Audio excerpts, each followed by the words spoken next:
welcome to the High at 9 News Hour, where you will hear from cannabis industry experts and professionals from around the country talk about important topics while shining light on global issues and discussing cannabis as it relates to politics, regulation and reform, data and technology, science, research and medicine, family and parenting, art, celebrities and entertainment, fitness, sports, mental health and wellness, and plant-based medicines and entheogenics. Together, we are building a stronger community, fighting the stigma and creating change. With your hosts, Jason Beck and Rico Lamitte, joined by special industry expert correspondents from around the country, and daily antics brought to you by Cannabis. Coming to you live every Monday through Friday at 9 a.m. Pacific Time and high noon on the East Coast. And thank you all for getting high at 9 with us.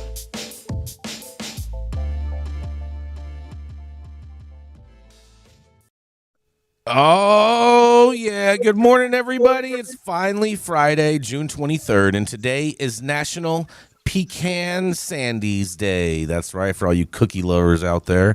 It's also International Women in Engineering Day, because we know there's very few of those, as well as International Widows Day. Wonder why they put that next to each other, but whatnot. It's also National Hydration Day for all you thirsty ones out there. Make sure you hydrate, along with National Take Your Dog to Work Day. Gretchen, I hope you have your dogs with you today. It's also National Detroit Style Pizza Day. I didn't even know that was a thing. And National Pink Day for all of you pink-haired individuals, as well as United Nations Public Service Day, which means absolutely nothing is happening because the UN doesn't do much of anything. But nonetheless, thank you for joining us and getting high at 9 with us. It's also high noon on the East Coast. And please remember to like, share, and subscribe to us on all social media platforms. You can use that fancy little QR code right there in the top right-hand corner of your screen to find out where we live on the internet. And we're live every Monday through Friday on YouTube and audio only on Twitter Spaces now. And if you are joining us in Twitter Spaces, you can also participate in the show by raising your hand if you have a brief comment on the story most recently presented. But kicking it off, we have the dope dad himself. That's right, it's Rico Lamitte, the Quasimodo caretaker, the happy cabbage indulger, and of course, America's favorite flip-flopper. That's right, it is the dope dad himself. It is Rico Lamitte. Thank you, Jason. For the first story today, I'm going to take us out to New York. New York Governor Kathy Hochul's been on the hot seat for quite a while now over the Empire State's legal cannabis industry and their beleaguered rollout. After 6 months with just 12 retail licenses awarded, Governor Hochul decided it was high time her team fought back against illicit operators who've all but taken over New York's legalization efforts, with more pop-up shop eighths now available than dollar slices.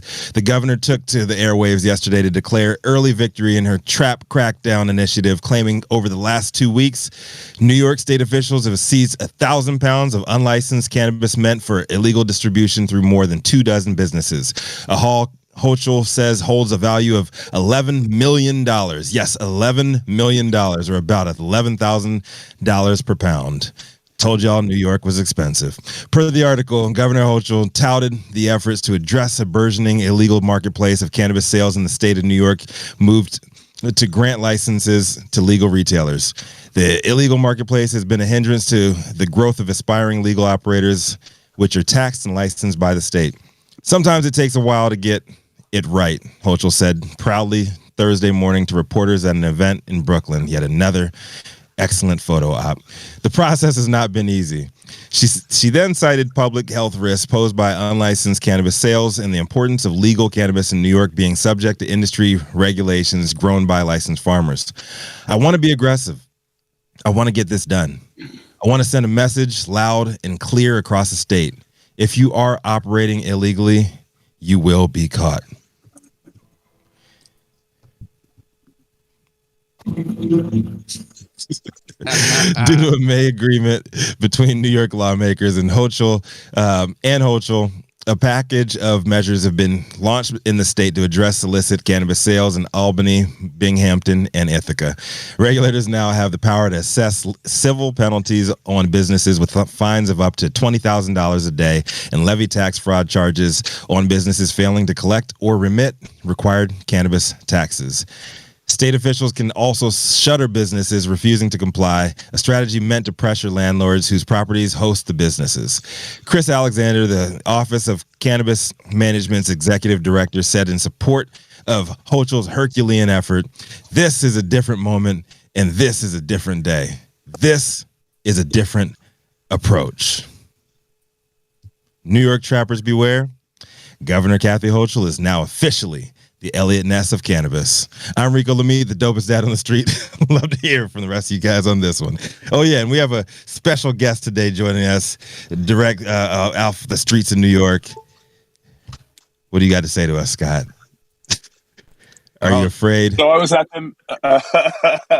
hey, thanks for inviting me on. So I was at the press conference yesterday, and the mayor is definitely taking a more aggressive stance on trying to crack down on these illicit operations. I tell you, I spent the last 24 hours searching for a location. We were lucky enough to get awarded an application in the last process. And when if we thought that LA had a bunch of illegal shops in its heyday, LA is nothing in comparison. We walked 3 blocks in 4 different cities, and in each city we didn't see less than 8 or 9. And I tell you, the products they have on their shelf looks better than most shops in California. Plus, they have all the brands. It's crazy down here right now. But she did commit to adding another $5 million to fight. They're talking about asset forfeiture and breaking the corporate veil and going after people individually. So we'll see what happens. Are you guys must be just salivating over those $11,000 pounds that they got out there, man. You guys are gonna make bank. I can't wait. That's the craziest number I've seen, but I'm not surprised. $11 million. Exaggeration. I mean, yeah, that is a crazy valuation on a pound of flour, pounds, especially for it being all the stuff that wouldn't sell in California. Well, yeah, and especially considering the weed is yeah, exactly. And the big problem they have here, which they didn't address, is the 2 years of backlog of cannabis that cultivators aren't able to sell. So that's another thing that's going to hurt the legal market between taxation and then the crappy weed they're going to have on the shelves because it's 1 year and 2 years old. Yeah, it's going to be a challenge. We actually have some pictures of some of this weed and how it's stored. So just to show all the general public how terrible all this product is on the shelves in New York. And when I say terrible product on the shelves, I'm referring to the legal shops because they are forced to buy this stuff. And just wait till you see how this product is stored. Oh, my God. It's going to show up right behind me. Adam's having a technical something, but it's going to show up there in a second. Omar, what do you think that the governor really has the power to pierce the corporate veil and go after these people as individuals? Well, perhaps there is no corporate protection from liability when it comes to criminal liability. Otherwise, the mob would just create Crime Inc. and let it be the fall guy for all the crimes. And so there is limited protection from criminal liability in the corporate form. But with regard to civil liability, they would have to show that they're disregarding the corporate form entirely. Really, I think the bigger issue is that whack-a-mole is starting to happen in New York, the same as it's been happening in California for years. I'm going to be covering a story about like a huge grow in Brentwood in the East Bay. And it's, I think we're going to be seeing the same thing across the nation until we have federal deschedule or bust, federal descheduling and state legalization. Not a single state has legalized cannabis. All of these half-ass quasi-legalization measures keep all these crimes on the books. And that's what, and keep all this burdensome regulation and the two systems, which is the regulated system and the illicit market. And of course, unburdened by taxes and onerous regulations, the illicit market will beat the pants off the regulated market because of less enforcement. There's not enough cops out there with the fentanyl crisis to go after cannabis. So technically, Kathy Hochul she's more like J. Edgar Hoover, and Ruben McDaniel is at Elliot Ness then. Oh boy! And the Untouchables is coming for you, $11,000 pounds, baby. One of the shops we went into yesterday, they had if you think of the top 20 brands in California, they were all on the shelf. They were at a higher price. They charge no tax. They take credit cards. You just add all that in. It's a recipe for disaster for the legal market, and then you take the fact that the legal market is going to be selling 2-year-old weed that I'll be very surprised if currently passed their tests. Mm-hmm. It's going to be a difficult couple of years in New York for sure. Yeah, look at this. Scott, did you see Fresh Glass House on the shelves? I don't know that Glass House makes fresh, but I did see their flower on the shelves. Yes, I did see some Glass House flower. Did you ask them how did you get this here? I'm sorry? Did you ask them how did you get this here? Of course we did, and they said it all comes from California. No, that's the whole thing. Is nobody hides it. It's not only the dispensaries. Every single corner liquor store has jars full of weed. Mm-hmm.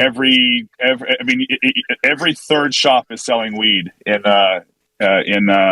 New York. It's not just illegal cannabis shops. Every liquor store, bodega, you name it, they're selling weed. Those are literally like weed. Those are like literally like Prohibition era crates. Yeah, bro. Hold on, and then you have it all tied up in a green bag. You know what I'm saying? They're not even in turkey bags, and it's just sitting like this in warehouses. And this is all of that old product that was all from last year's harvest that all of the New York farmers are complaining that they can't sell because they haven't opened up enough shops in time. And not to mention, these farmers are still anticipating getting like $4,000 a pound for this old product. Yeah, I would feel bad. I feel bad for anybody that's open now because they're just not going to be able to compete. We went in one of the shops there. It's the funniest thing in the world. We had to buy Pokemon cards, and then they gift you with free cannabis based on which Pokemon card you buy. So that was a unique experience. I guarantee you that shop was owned by the Paul brothers. Well, hold on. That's how Gretchen. That's how Gretchen has to buy weed in D.C. Gretchen, isn't that right? You buy a T-shirt or something, and then you get some weed. Oh, you're on mute. There we go. Yes, that is how the I-71 shops work. But D.C., unlike New York, has said to all of these shops, you guys want to go legal, here's your chance. You have the year to do the paperwork. So D.C. is trying to make all these shops medical dispensaries. Well, D.C. is not about, they just must not be about that. I mean, but DC also... We can't be about that money. We got to deal with Congress, so we can't have an adult use market. But DC they won't allow us. But DC is by default a adult use market because they allow anyone to be able to self-certify. Yeah, I hear you. Okay. I'm just saying, on paper, we are a medical market. I think. What do you want from me? I think DC stands for default cannabis. You know, just. I think DC is doing whatever they can to follow the will of the people. 71% of voters in 2014 voted for adult use in Washington. 71%. How many people in Washington? And Congress has said no. How many people in Washington want to be a state? I don't think it matters that much to us. None of them. No one cares about DC being a state, Rico. Get over the whole state thing. The state thing's not happening. Yeah, Johnny even a chance. Yeah. Well, you have a better chance of fentanyl being made legal than DC becoming a state. Damn. I mean, get your lollipops. Get your lollipops, everybody. Oh, man. The Republicans are scared of more Democrats, that's why. Oh, boy. Here we go. We're not even going to get into this one. The Republicans are smarter than Democrats, so we understand how the math works. Oh, yeah. None of them get anything done while the people suffer. Rico, let's roll into the next story. Let's roll into the next story because we have another story coming to you live from New York. Let's do it. She is the founder of Panoptic Strategies and the High at 9 News team's very own Washington insider. When she's not dressing her dogs up in questionable outfits, she's putting together delicious treats down in the basement, waiting for pizza parties. Coming up next is Gretchen Gailey. Well, today I am working on making a chocolate cake for my softball team, the Tequila Mockingbirds, which they will be partaking of later this evening. What kind of chocolate cake is this? Is it like a German chocolate cake, or is it No, it's just straight up old fashioned delicious chocolate cake. It's not the moistest chocolate cake you've ever had in your life, Rico. Is Duncan Hines or Betty Crocker more moist? Oh, please, I don't know that, Boof. All I do is from scratch. Why would I use a box? How many towelettes on a 5 towelette scale? What is the moisture? What kind of moisture we're looking at? Moisture content. It's delish. Don't you worry. It's the moistinest. What you got for us? The moistest you got. All right. Anyway, my headline is coming from good old Albany, but it's taking another look at the industry. Not that it's a whole other perspective. Anti-cannabis groups sue to overturn New York's marijuana laws. This is coming from the Albany Times-Union. A coalition of anti-cannabis interests filed a lawsuit in state Supreme Court this week, seeking to overturn New York's legalization of marijuana, comparing the industry to tobacco companies that made fraudulent claims about their products. The petition was filed in Albany by the Cannabis Impact Prevention Coalition and a group called Cannabis Industry Victims Seeking Justice, as well as 8 individuals associated with those groups, including a former Delaware County, a Stop DWI coordinator, and a father who claims to be worried about his son's marijuana consumption. What the tobacco companies have done, the marijuana companies are doing now. It's only a matter of time before there are RICO lawsuits against marijuana stores and growing operations in New York. The lawsuit asserts that marijuana consumption, sale, and possession remains illegal under federal law, and that the state legislature usurped Congress when it passed the Marijuana Regulation and Taxation Act in 2021, legalizing marijuana for adults and setting up a framework to roll out a retail industry that includes growers, processors, and licensed dispensaries. The group cite information they contend shows that marijuana consumption is harmful and that claims about medicinal benefits are unfounded and dangerous. False advertising may mislead vulnerable patients and the public.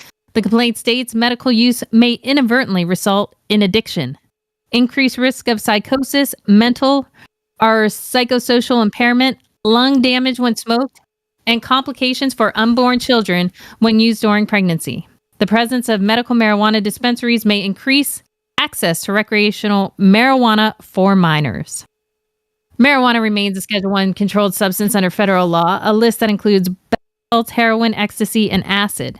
The FDA also promulgates rules that note marijuana has a high potential for abuse and that it is used as a dietary supplement has not been approved. Many of the products being sold in both retail and medical marijuana outlets in New York and other states are edibles that contain THC and CBD. The lawsuit also cites information it says indicates the claims about the medical benefits of THC and CBD have not been subjected to studies that satisfy the FDA standards for determining safety and effectiveness. The lawsuit also points to what it claimed were recent remarks from the FDA commissioner that were gleaned from a statement by former Commissioner Scott Gottlieb when the Agricultural Improvement Act of 2018 was signed into law legalizing hemp and removing it from the Controlled Substance Act.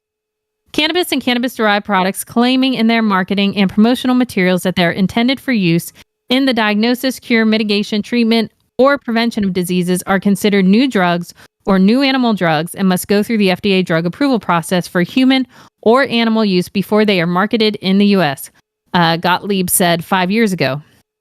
Selling unapproved products with unsubstantiated therapeutic claims is not only a violation of the law, but also can put patients at risk, and these products have not been proven to be safe or effective. Officials with the State Office of Cannabis Management did not immediately respond to a request for comment on the lawsuit. I'm no attorney, so I'm not even going to begin to wager what this actually means.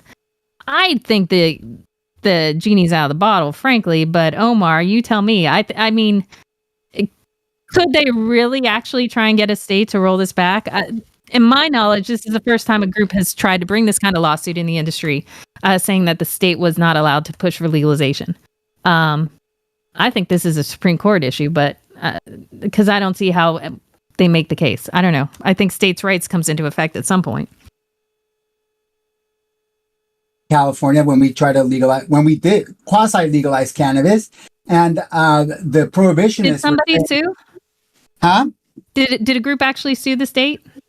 Well, they were threatening to sue the state, but I think that the issue did get litigated, and the courts ended up saying that there is no positive conflict between federal law and state law. For there to be a positive conflict, the state law has to command what the federal law forbids. And the state law does not command it, or at least that's what the courts think. It just allows it.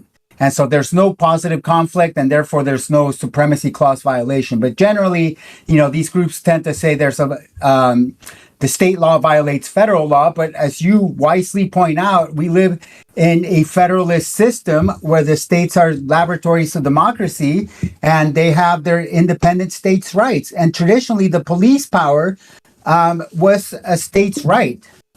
So the states ultimately get to decide what their laws are, and I think this type of litigation is going to go nowhere.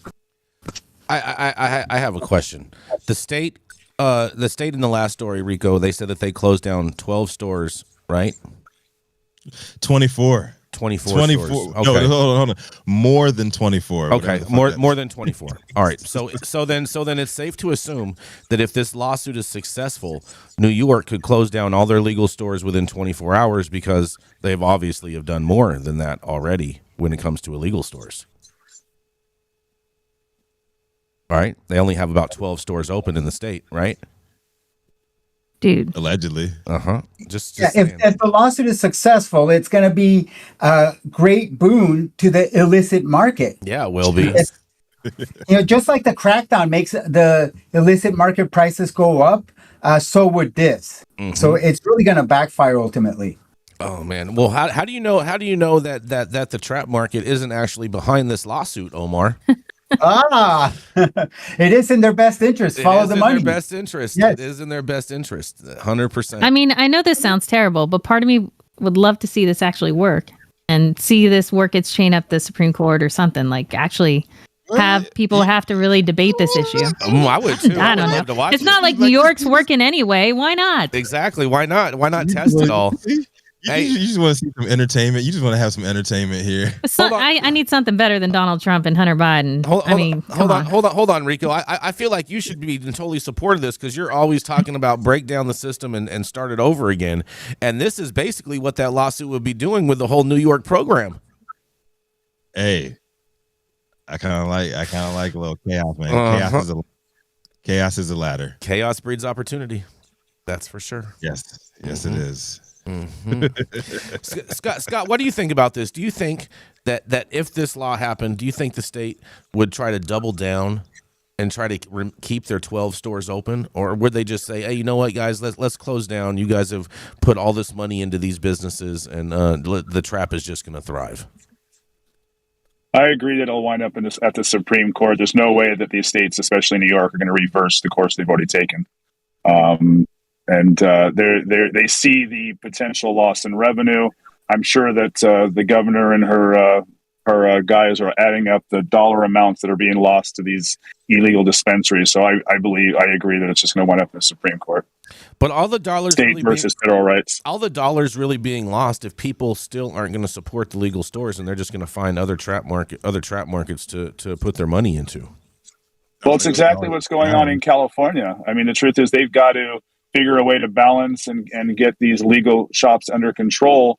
They need to help deregulate some of the industry and help. I mean, one of the things that they are trying to do here is they're going to allow cultivators to distribute directly to the consumer to kind of cut out that distribution side, which I think is going to be important for the long-term success. Because as you know, in California, that fee can run 20 to 30%. Distribution costs. That's a big, substantial savings. And every dollar that's added on from seed to sale, that's an additional cost for the consumer, which is why people are going to illegal operations to begin with. Hold on. So they're going to cut out the distributors altogether. So people, when they order weed, they're going to get it directly from the cultivator? New York is allowing for the farmers market style things. We've covered that story a couple Yes. times. No, but That's in what- California, they're allowing that. They're getting rid of If you distributors, have well, right? California kind of allows for it. They allow for there to be X number of events that allow for the outdoor craft farmers to be able to do direct to consumer no more than 4 per year. California's free market has gotten rid of distributors. Yeah, the big difference between the two is in California, you can have fully integrated facilities, so cultivators can deliver their products themselves. In New York, that's not allowed. So you can't have a distribution and or a cultivation and or a retail license at the same time. So what they're trying to do now is just allow the cultivator to distribute straight to the retail store, which will help obviously save costs. They've got to do something to get it under control, because at the rate they're going, it's going to be $100 for an eighth in New York, and these illegal shops and bodegas and everywhere are going to continue to sell at the prices they are. It's going to kill them more. It'll be dead before California's died. According to Kathy Hochul's office numbers, it's going to be about 1,000 an eighth. I love selling $100 eighths personally. I think that's fantastic. I always feel better when I sell $100 eighth in a day. Yes, you do. Diamonds Are forever. Liz Taylor told you the best. All right, next. Oh, we're ready to go. All right. Let's keep it going. We're gonna keep it rolling. When Jason Beck starts quoting Elizabeth Taylor, it's time to move on. It's time to move on. Gretchen, the luck of the draw today, you get to introduce Jason Beck. Well, you want to give him an intro? Thanks for the invite, guys. Thank you so much, Scott, for coming on. We appreciate it. Thank you for joining us, man, in front of your brownstone in Harlem. Anytime. Anytime. All right. Thanks, guys. Thank you. Bye. Do I really get to intro Jason? Yeah. Oh boy. The power is All right. yours. Well, thanks for the heads up. I would have thought of something better than just faking it now. It's better on the fly. All right. It's always better on the fly. He's everybody's favorite high Republican, so he claims. Pretends that he doesn't sell boof weed. And Donald Trump's and Ron DeSantis' love child, Jason Beck. Oh man, I love that. I'll take that. I'll take that. You got to run for office, man. Yeah. Go win a Republican primary with that endorsement. Easily. I Yeah, know. easily. They'd love you. Oh man, I'm excited right now. Oh boy, but I'll tell you what, who's not excited is the people in my story, because you're going to love this one, Omar, because Ianthus gets hit with a RICO. That's right. A Maryland-based cannabis dispensary, LMS Wellness Benefit, LLC, has accused Ianthus Capital Holdings Incorporated, CSE, of a scheme to divert at least $4.5 million from its funds into Ianthus other business interests, according to a lawsuit filed in federal court this week. In the civil RICO suit, LMS claims that a management firm it had hired, S8 Management LLC, which shares several executives and directors with Ianthus, made unauthorized money transfers from LMS's account to the failing subsidiaries of Ianthus, Lawsuit 360 reported. Ianthus, in a quote, Ianthus stole from LMS because it is desperate for cash. LMS alleged in a lawsuit. It points out that Ianthus has experienced a dramatic drop in its stock value over recent years, and a Toronto-based company has publicly expressed doubt about its ability to remain operational. The complaint alleges that Ianthus has funneled much of LMS's money into 3 of its Maryland companies: Green Mart of Maryland LLC, Budding Rose Incorporated, and Rosebud Organics Incorporated, all struggling entities that Ianthus has purchased to secure state cannabis permits. The lawsuit accuses Ianthus of attempting to conceal these actions by creating a false impression of independentness from LMS to Ianthus, according to a corporate disclosures issued in March. Ianthus reported a net loss of $449 million in 2022. The suit also alleges that Ianthus subsidiaries cannot cover a $55 million tax debt the corporation is shouldering, and one $1.25 billion in debt overall. The lawsuit alleges that Ianthus' financial woes stem from its aggressive strategy of acquiring cannabis dispensaries in Maryland to corner the market, only to be left in financial disarray due to prior management and ill-advised advisements in these dispensaries. The contract LMS claims to have been generating decent profits during this time, and the suit claims Ianthus unlawfully benefited at the cost of LMSs and is pursuing threefold damages under the Racketeer Influenced and Corrupt Organizations Act. The complaint alleges that S8 authorized the transfer of LMS money to Ianthus three struggling companies between February 2019 and August of 2022, during which time Randy Moslow served as interim CEO of Ianthus and president of S8 after Ianthus' former chief executive Hadley Ford resigned amid shareholder concerns about the undisclosed personal loan from Green Gotham. The suit alleges that Ianthus used S8 to send LMS funds to the Maryland companies and then had S8 create counterfeit documents indicating that LMS was in debt to Ianthus' Baltimore-based subsidiary CGX Life Sciences Incorporated. The case states, in fact, LMS does not owe Ianthus any S8 any money on that note, and just the opposite. Excuse me, not only has any debt that LMS owed to Ianthus and S8 been fully repaid, but through August 22, in light of all this money it has stolen, Ianthus owes LMS more than $4 million, they're claiming. The lawsuit suggests that Ianthus had S8 falsely claim that LMS was not profitable to create a scenario where CGX could purchase LMS, thereby helping Ianthus to cover its tracks. Well, I'm glad we have a lawyer in the room today because that was a whole fucking little fishtail all around. Right. Follow the money, Rico's favorite thing. And this is Jason Beck reporting for the High at 9 News Hour. What do you think about this Rico case, Rico and Omar? I was trying to figure out the pretzel logic of loaning yourself money and all these secured notes and everything, the way they did it. It seemed pretty ingenious, and I think it's all going to be aired out in court. I wish they would break it down more, because all of these corporate shenanigans are how many hardworking operators get bamboozled out of their investments by these investors. And so I think there's a lot of lessons to be learned, and I want to learn more about these corporate scams. Not only to identify them and protect my clients from the corporate scams, but just, from a geek perspective, I want to learn how the scams work. Mm-hmm. I want to be able to spot them. You want to be Omar, able to spot them? Question for you. I mean, so I'm trying to understand this, right? So these companies were purchased by Ianthus, or Ianthus bought into them somehow. Is that the story? And then they say they took all their money. I mean, isn't the devil in the details? Is it possible that, Ianthus was allowed to do what they did? It's possible. If they were smart, they were operating right at the edge, and it would have been ambiguous enough that they would have some sort of defense to this shareholder lawsuit.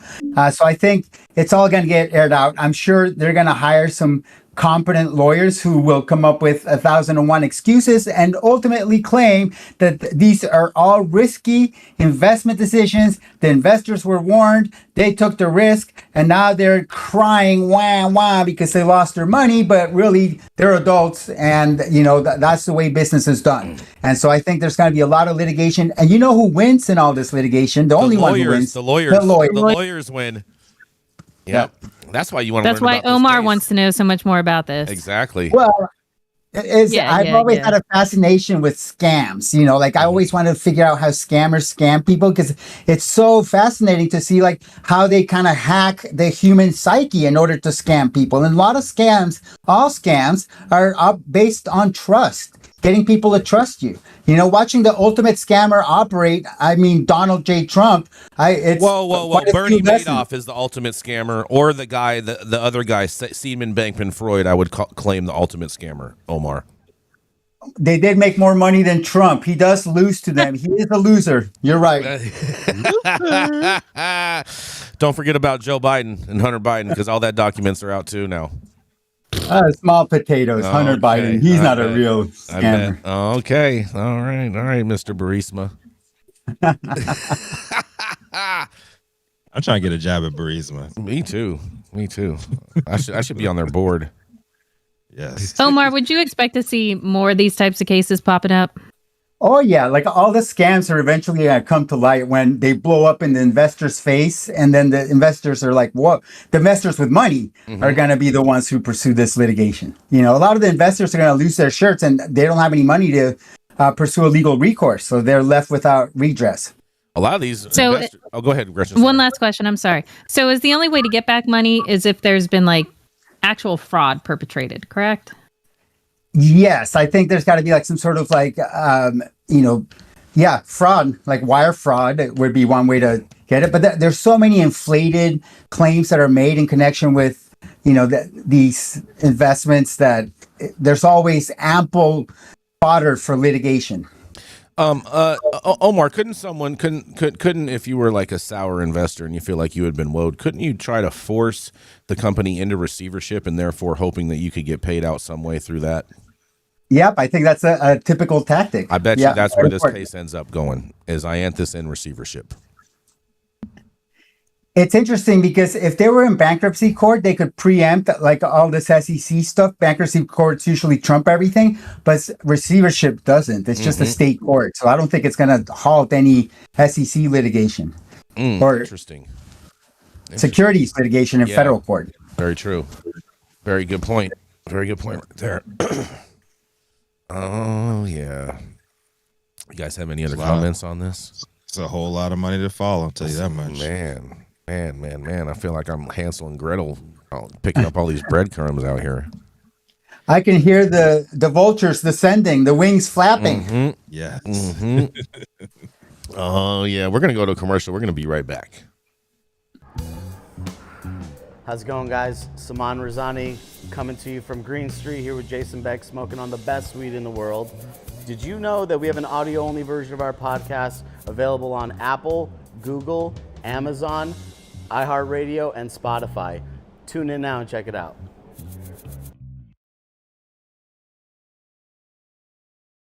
Oh, yeah. Whatever you're doing, make sure that you hit that like button. Make sure that you hit that subscribe button if you have not already. And while you're at it, head over to www.highat9news.com. Make sure you sign up for our newsletter. You will get a confirmation email in your inbox. You must hit that confirm button once you receive that, as well as we have amazing merch. Also, too, if you're joining us in the chat and you really want us to know what you think or what you want to say, then make it a super chat, because that's the best way to actually have your voice be heard. As well as make sure you tell a friend about the show, because we here at High at 9 News believe that organic growth is the best growth. Keeping up to date on the evolving policies of relevant state, local, and federal governments is key to success. When the future of your business is at stake, you need representation as dedicated as you are.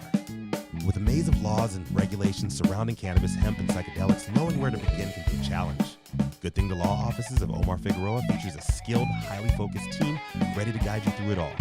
They're accepting new clients in California and New York. So make sure you check them out at info@omarfigueroa.com.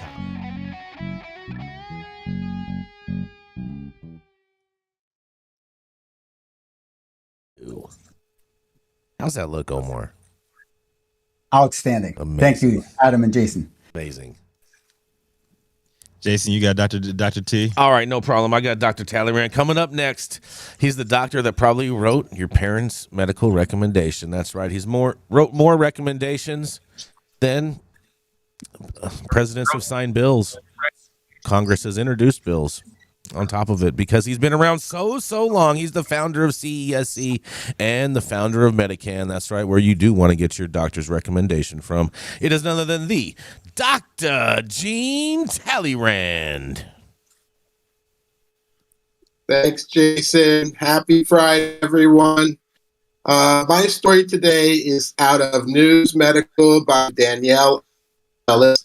A new study titled Understanding Feeling High and Its Role in Medical Cannabis Patient Outcomes was recently published in the journal Frontiers in Pharmacology by researchers at the University of New Mexico.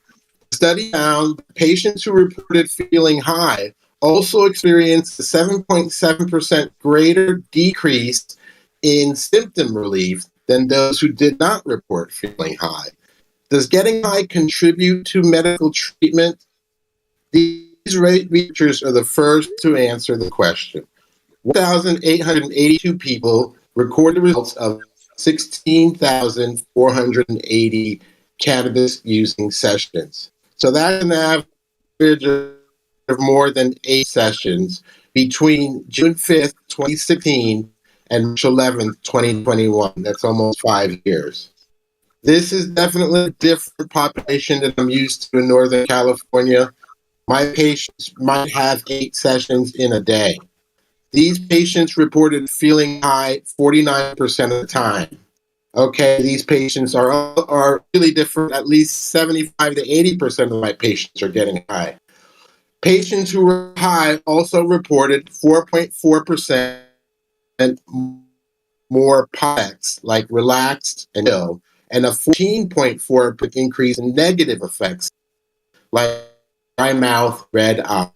Feeling high is poorly defined in the scientific literature, explains senior author and associate professor of psychology Jacob Vigil, but is generally associated with both impairment and feelings of euphoria. Typically, feeling high is assumed to be the goal of recreational use. The limitation to cannabis therapeutic potential. In this paper, we test the validity of this and find that feeling high and uncomponents in cannabis. The study found a strong positive correlation between high and symptom relief, controlling for THC and CBD levels, dose, mode of administration, and symptom severity. This suggests that feeling high may have fundamental. This feeling may be a fundamental component of the effective use of cannabis as medicine. The study also found that smoking a pipe is a better predictor of greater symptom relief, either smoking a joint or vaporizing. Also, high THC levels are not significant predictors of greater symptom relief and only become significant once feeling high is included. In other words, THC increases symptom relief only if the patient feels high. However, it is a significant and independent predictor of negative effects. Leader and associate professor of Stith highlights the challenges of using cannabis medicine. Cannabis products are extremely variable in their phytochemical composition, and patients vary extensively. These complexities suggest that the future of cannabis medicine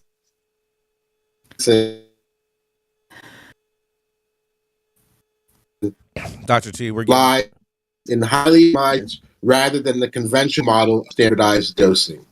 The study concludes with some recommendations. Dr. Talleyrand, we're getting almost every other word from Are you you. guys hearing me okay? Yeah. We're hearing you, but we're getting every other word. Do you have a set of earbuds? Oh, sorry about that. You have a set of earbuds? Well, why don't you go ahead and next, and I'll look for them. Okay. We may need Well, I think can we Yeah, just we can figure out 100%. summarize this sucker, Dr. T? So basically, getting high doesn't matter for Sure. medical benefits. Is that what this is saying? It's saying it does matter.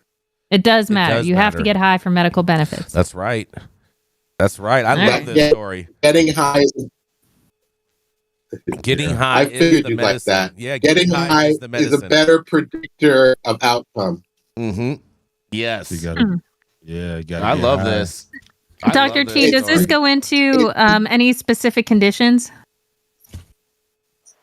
Impotence. They just said symptom relief. It's through the relief app. So I assume the symptoms are general pain, mood, sleep, and appetite. But they asked for symptom relief generally, not specifically. So all these people who say that they've benefited from not getting high through these products that are not potent, they're lying. They are.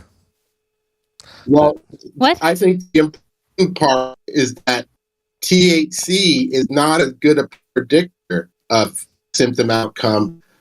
It's really the getting high that's a better predictor.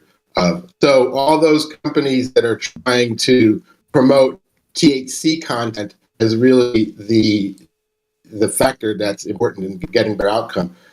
They're being proven wrong, that it's really how high can you get, not what THC level you get. So this is how high can you go? This is more of a positive for the entourage effect then, huh? Well, at the same time, but this is a Oh, go ahead, Dr. T. It just shows that different people have different effects. It's not always about how much THC. Sometimes low THC gets somebody high. There are just different people out there. Well, at the same time, Dr. Talleyrand, so this basically just proves again my statement that all of those hemp-based products that are all wellness don't actually really do anything. It's all in your head. Like a zombie. CBD clearly stops seizures, right? Okay. That's FDA proven, Epidiolex.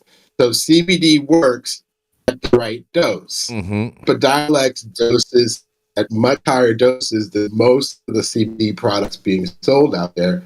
And so that's why those CBD products don't work. They're being sold at the wrong dose. Got it. But it doesn't mean CBD doesn't work.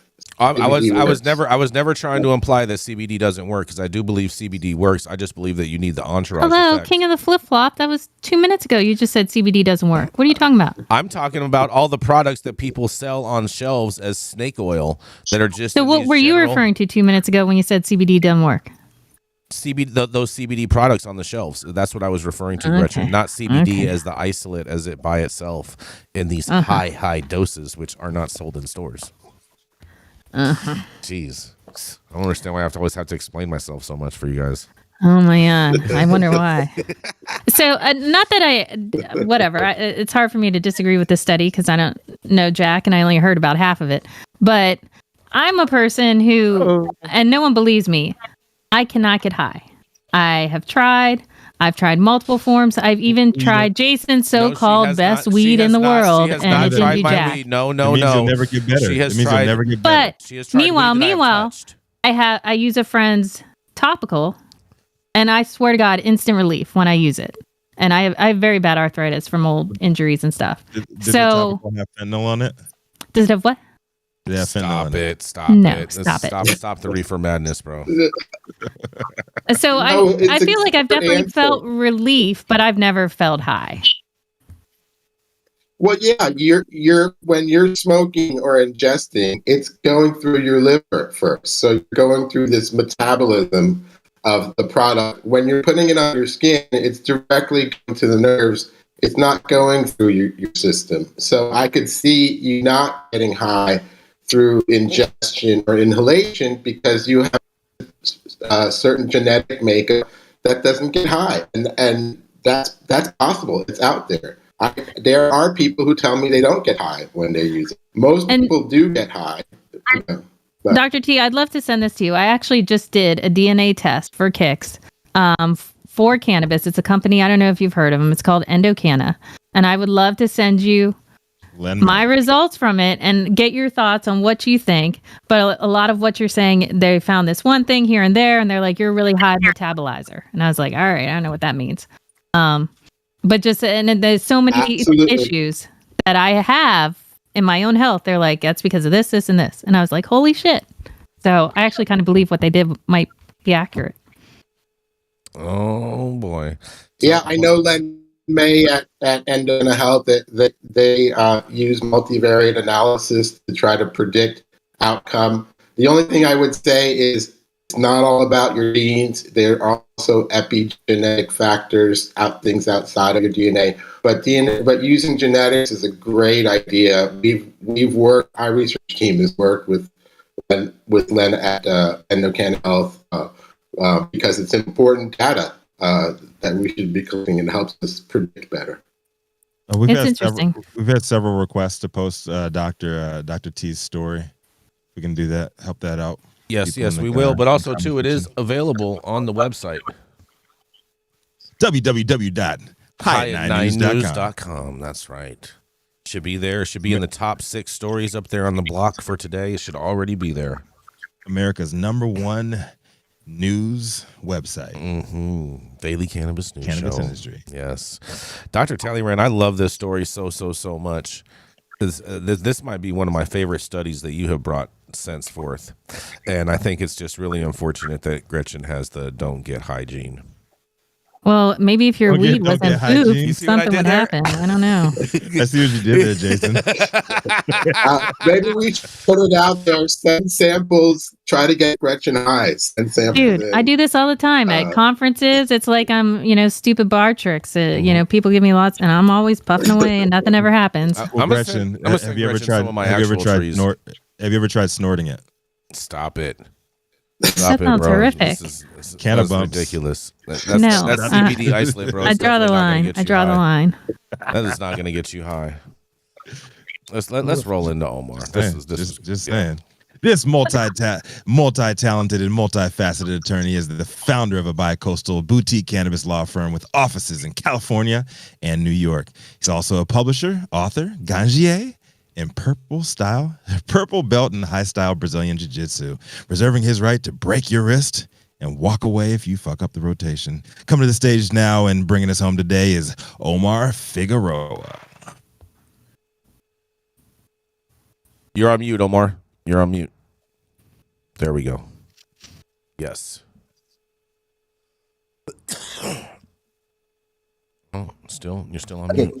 Thank you, Rico. Happy Friday, everyone. My story is from Cron 4 by Sofia Villalba and Ella Sogomonian. The headline is 15.3 million of illegal cannabis seized from 20 East Bay grow sites. On Tuesday, officers served 20 search warrants at illegal grow sites throughout Contra Costa County, including 5 in Antioch, 3 in Brentwood, 2 in Discovery Bay, and 10 in Pittsburgh. Over 15.3 million of illegal cannabis was seized, along with 7 firearms and over $24,000 in cash. The investigation, led by the Department of Cannabis Control, spanned over several weeks and included agencies such as the Department of Fish and Wildlife, the Department of Tax and Fee Administration, the California National Guard, and local law enforcement. Investigators say the biggest giveaway that marijuana is being grown inside an illegal grow site, usually unsuspecting residential houses, is an increasingly high power bill. Mold is a huge issue, and obviously that gets into the plant, and then obviously to unsuspecting consumers who are inhaling or consuming mold, said Chief of Law Enforcement Bill Jones of the Department of Cannabis Control. None of the product from the illegal market is being tested, so at times they're using banned chemicals, fertilizers, and pesticides. Several people were detained, but Jones did not specify how many arrests were made, adding that they are more focused on punishing those running the operations rather than the employees at the illegal grow sites. That's the story. My take is I question the $15.3 million figure because narcs often exaggerate the value of their seizures to inflate their accomplishments, but it must have been quite the electric bill. To me, the notable aspect of this story is the 3 booth factories in Brentwood. I want to learn about the managers who run these operations and the real-life Nancy Botwins behind them. In the olden days, everyone would be lawyered up and battening the hatches in preparation for federal indictments, but these days, risk-seeking operators take the loss as the cost of doing business and double down their grow shows to make up for the setback. And if you think this is a California-only phenomenon, this is happening in New York too, and Kansas City. The headline is 15.3 million of illegal cannabis seized from 20 East Bay grow sites. This is Omar Figueroa, lawyer, publisher, ganjier instructor, reporting from Sonoma County, California, the traditional territory of the Pomo, Miwok, and Wapo nations, for High at 9, high noon Eastern. Oh man, Omar, name these cities off again. You said how many in Brentwood? How many? Because Right. this is where I So grew up there at. was 5 in Antioch, Five in 3 in Antioch. Brentwood, 3 in 2 Brentwood, in Discovery Bay, 2 in Disco Bay, and 10 in Pittsburgh. and 10 in Pittsburgh. And Pittsburgh is where I grew up at. Just full disclosure. Okay. Yeah, and Pittsburgh makes sense. It's very industrial. There's lots of warehouses. It's an ideal place for, illegal grow sites. Well, I mean, But Brentwood, Brentwood makes a lot of sense too because you have Antioch. Brentwood used to be a lot of farmland, a lot of open area. Now it's a lot of new development homes, or I would say old development at this point in time, but developed homes. So they have plenty of power, plenty of infrastructure in there to be able to pop things out. But I will say, Antioch. When I was a kid, it used to be like the meth capital of the world for manufacturing meth. I think there was a study when I was a kid. It was 1 in 3 houses was a meth lab when I was growing up out there, and so I'm just surprised that was, and this is all under one organization. They're claiming. they're claiming, and they said it was a multi-week investigation, which gave them plenty of time to track down who's behind it all. It's Hold on, just pathetic the way they do these like multi-week.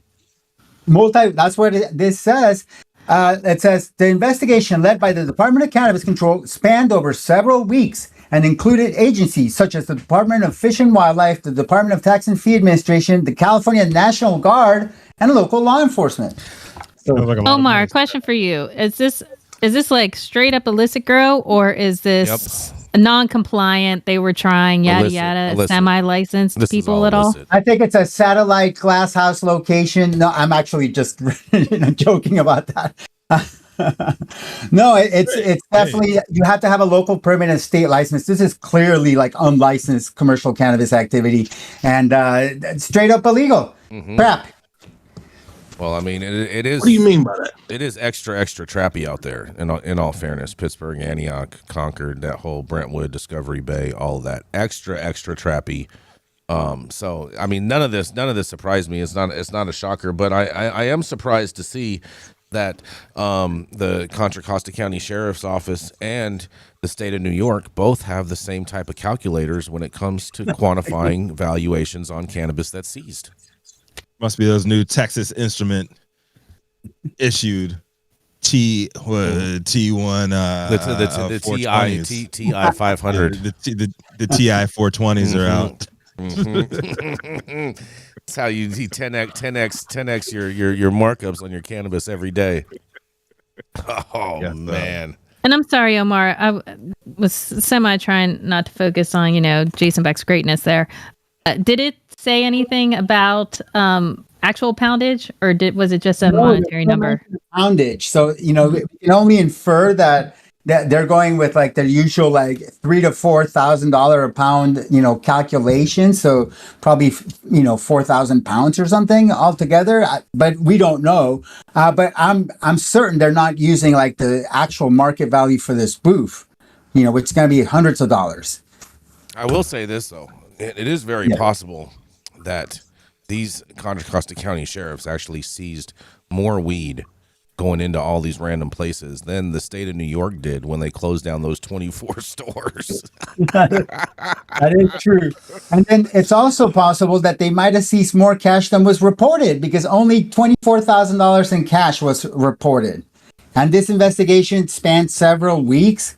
Come on now. Yeah, that's definitely was more How's that cash. for a return on your investment in tax dollars? Yeah. Or maybe Omar, just the day before they had just paid their power bills at all those locations. That's why they only had 24,000 on site. Well, that they were paying like their huge power bill. Like I don't know, whether there was any power diversion because usually that goes with the territory. They would have mentioned that in the case. That's right. And Fish and Game would have been all over that.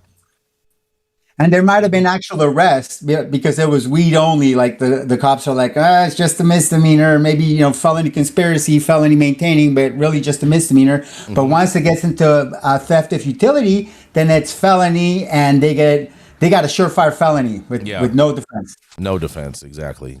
Cut and day, open shut case right there. Jason, we only have 2 minutes left, but did you want to run through yours really quickly? I want Jason, to just read my headline and encourage everyone to head over to our website www.high9news.com and check out this story, because I'll tell you what, there's a bunch of meatballs in this story. Okay, that's right, because Ron DeSantis calls medical marijuana, in quotes, very controversial after fighting for it in Florida. And he recently just did a press conference where he said he would not support the descheduling of cannabis on a federal level. And I'll let you read more about this on our website about Meatball Ron and his antics, showing that he does need to evolve. And apparently we need to go and have some more conversations with Mr. Governor DeSantis. And no offense, Jason, I think it's a strong statement on your part to say that he's fought for cannabis. He has fought for cannabis. No. If you look at his record, he's voted. Listen. He's voted on one or two cannabis bills like research. He is not out there, I'm just gonna say, advocating and fighting for the plant. I didn't say that he was, but I will say this, that he is the reason that patients in Florida have smokable flower as something to be able to consume in the state of Florida. And that's a huge win for patients in Florida. So you can't tell me when he has done actually the biggest thing for the patients in Florida. I'm saying he signed a piece of legislation. He signed it. Did he strap himself to some bulldozer and try and stop some trap getting shut down? No, this man is not out there fighting for cannabis, and you're crazy to make that statement. He needs to evolve. Maybe he needs to have a medicated meatball or something. I don't know, but maybe he needs some new white boots. You know what I'm saying? Oh boy, here we jeez. I think you need to invite him over for a plate of medicated meatballs. I will. I'll have him and Casey over for dinner. Maybe we'll go. Maybe we'll go. Yeah. You're on a first name basis with his wife. I got the thing. Women love me. What can I say? Yeah. Mm-hmm. I really want to see Ron DeSantis and Donald Trump debate marijuana legalization in a deep sea submersible, the Titan 2.0. Oh, stop it! We would have that debate at Mar-a-Lago, Omar. Oh, and shout out to Arturo out there with a super chat. He's saying he can't find the Dr. T article on the website, but I'm willing to bet that it's there. And also to Anna Lewis coming in with a super chat too. She says, friends come out to Anna's joint market grand opening tomorrow if you're around. Live music and fun over there on Pine Street in Long Beach. I will gonna stop by, say hello, and see what's up. And I encourage you all to do too. Come out and support. Oh, yeah. Just showing some air horn. Was that Chewy? It sounded like Chewbacca coming from Rico. Wooks. Is that what that was? I consider that statement racist. It's the Wooks. My God. Oh, boy. Racist against the Wookiees. Uh-huh. Hey, man, they were dogs and they were slaves on their planet. Hold on. Wooks are people, too. Wooks are people, too.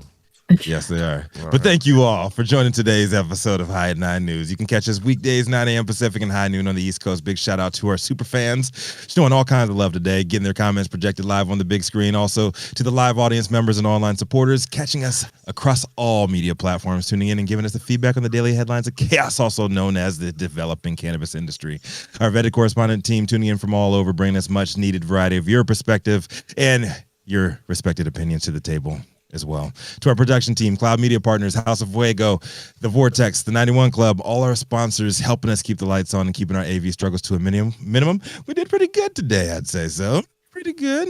I had a couple of little hiccups, but you know what? It is what it is. The lovely Jaja Simone holding things down in Clubhouse and Twitter Spaces, wherever she is. She's going to be out in LA this weekend, too, I've heard. And to the haters out there, pay your fines and Kathy Hochul numbers. I hope you do. As always, Cannabis Sativa L, the reason that we show up and read these stories every single day. Thank you. It has been Friday. What is it? Friday, June 20. What is it today? The 23rd, bro. 23rd. I have it on my screen. It's been Friday, the 23rd. It's Michael Jordan's day, bro. Michael Jordan day. The show is over. You've all been blessed with the industry's top headlines. I'm Rico Lamitte, the dopest dad on the street, and today we're giving it to Dr. T, Dr. Talleyrand. Tell us, some good news for the weekend. What you got for these good people?